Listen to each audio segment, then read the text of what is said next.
Sitalkuchi block মহিলা তৃণমূল কংগ্রেস কমিটির পক্ষ থেকে শীতলকুচি বাজারে মিছিল এবং পথসভা।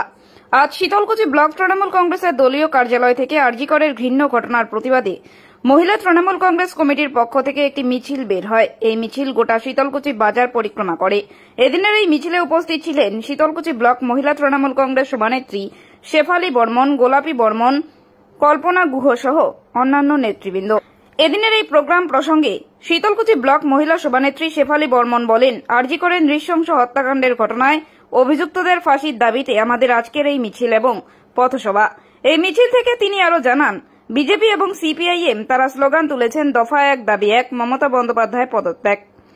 তাদের এই স্লোগান কোনো কাজে লাগবে না, কারণ বর্তমানে আরজি করের ঘটনার সমস্ত দায়িত্বভার নিয়েছেন সিবিআই। সিবিআই হচ্ছে কেন্দ্রীয় তদন্তকারী সংস্থা, তারা এই বিষয়টি দেখছে। সিপিআইএম এবং বিজেপি দোষীদের সাজা না চেয়ে মমতা বন্দ্যোপাধ্যায়ের পদত্যাগ চাইছেন। তাদের এই চাওয়াই থাকবে, কোনোদিন সেটি পূরণ হবে না।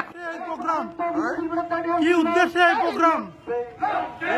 তো কোনো নির্দিষ্ট এলাকার নয়, মমতা বন্দ্যোপাধ্যায়ের নির্দেশে প্রাকৃতিক থেকে পৃথিবীর সমস্ত প্রতিটি ব্লকে ব্লকে ছাত্ররা করেছে, অর্ডার পার্টি করেছে, সারা পশ্চিমবঙ্গ জুড়ে আজকে মহিলারা রাস্তায় নেমেছে আর্থিকর ঘটনার প্রতিবাদে।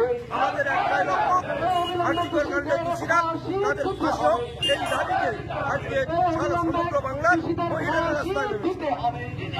এই যে বামফ্রন্ট এবং বিজেপির পদত্যাগ চাইছেন মমতা বন্দ্যোপাধ্যায়ের, কি বলবেন বিষয়টা? আমরা বিজেপি, সিপিএম, কংগ্রেস দলের বন্ধুদের বলতে চাই, আমরা ছদ্মবেশ ধারণ না করে রাজনৈতিক পতাকা নিয়ে রাস্তায় মুখ্যমন্ত্রীর পদত্যাগের দাবিতে আওয়াজ তুলুন।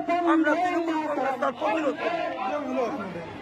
আজকে আমাদের রাজ্য ঘোষিত প্রোগ্রাম সারা কোচবিহার জেলার শীতলকুচি ব্লকেরও মহিলা তৃণমূল কংগ্রেসের ডাকে আজকে কলকাতা আরজিকর নিয়ে যে আন্দোলন শুরু হয়েছে আমাদের সারা রাজ্যে, সেই আন্দোলনকে সামনে রেখে আজকে আমরা শীতলকুচি ব্লক মহিলা তৃণমূল কংগ্রেসের পক্ষ থেকে আজকে আমরা 8টি অঞ্চল থেকে 8টি প্রধান এবং 8টি আমাদের অঞ্চলের মহিলা সভানেত্রী এবং আমাদের যে আইসিডিএস এর সভাপতি রয়েছে, এছাড়া আমাদের ব্লক সভাপতি, সকলেই মিলে আজকে আমরা এই আরজিকরের যে তাণ্ডব শুরু হয়েছে, এই কিছুদিন থেকে যে তাণ্ডব চলছে তার বিরুদ্ধে আজকে আমরা সকলে মিলে যাতে আমরা দোষীদের শাস্তি চাচ্ছি।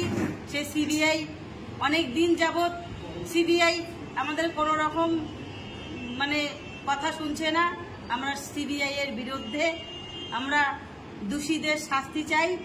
এই শাস্তি যতদিন না আমরা পাচ্ছি না ততদিন আমরা মহিলা তৃণমূল কংগ্রেস এভাবেই আন্দোলন চালাতেই থাকব এবং যারা দোষী তাদের যেন শাস্তি হয়, এটাই আমাদের দাবি।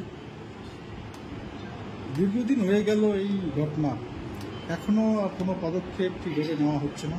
এই পরিপ্রেক্ষিতে আপনাদের দলের কি ভূমিকা রয়েছে, তা কেন আপনারা এতটা শ্রদ্ধাতে কাজ করতেছেন? দেখুন, আমাদের মুখ্যমন্ত্রী মমতা ব্যানার্জি যেভাবে আমাদের মেয়েদেরকে, আমাদের সারা বাংলা জুড়ে যেভাবে আমাদের অধিকার দিয়েছেন, আমি তাতে করে বলবো যে এই বিষয়টাকে সিবিআইকে বেশি বেশি করে তদন্ত করে দোষীদের শাস্তি এবং ফাঁসি দেখ, এটুকুই আমার দাবি। আর আরেকটি কথা আমি যেটা বলতে চাচ্ছি, যে কেন সিবিআই আমাদের কথা আমাদের মেয়েদেরকে এভাবে এত খারাপ জঘন্যভাবে আমাদের দেখছে, সেটাকেই আমি বুঝতে পারছি না। আর হচ্ছে যে সিবিআইকে আমি এটাই বলতে চাই যে যারা দোষী তাদের শাস্তির ব্যবস্থা করুন।